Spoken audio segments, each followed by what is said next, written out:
సచివాలయాల్లో పని దొంగలు మనల్ని ఎవడ్రా అడిగేది.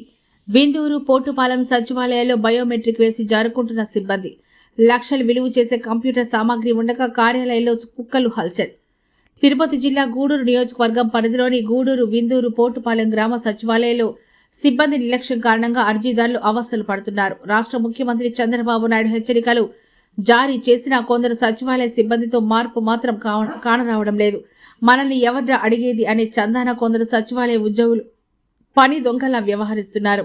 విందూరు పోటుపాలెం గ్రామ సచివాలయంలో సమయ పాలన పాటించకుండా ఇష్టానుసారంగా వ్యవహరిస్తూ కార్యాలయం పని వేళల్లో సొంత పనులకు వెళ్లి అర్జీదారులను పలుమార్లు తిప్పించుకుంటూ చుక్కలు చూపిస్తున్నారని విమర్శలు వెల్లువెత్తుతున్నారు. సచివాలయాల్లో పని వేళల్లో ప్రజలకు అందుబాటులో ఉండాల్సిన ఉద్యోగులు బయోమెట్రిక్ వేసి జారుకుంటున్నారని, ఏదో ఒక సాకు చెబుతూ తప్పించుకుని తిరుగుతున్నారని, కార్యాలయ పని వేళల్లో మాత్రం ఎప్పుడూ తెరిచే ఉంటారని, కానీ ఖాళీ కుర్చీలు దర్శనమిస్తాయని, సిబ్బంది మాత్రం సరిగా ఉండడం లేదని స్థానికులు చెబుతున్నారు.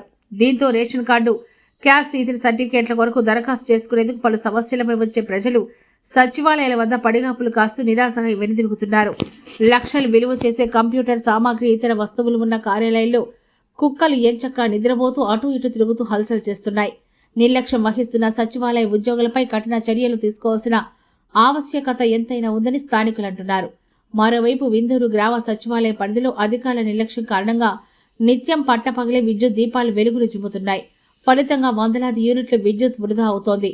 ఉన్నతాధికారులు క్షేత్రస్థాయిలో పరిశీలించి గ్రామ సచివాలయ ఉద్యోగుల పనితీరును గాడిలో పెట్టాలంటూ పలువురు కోరుతున్నారు.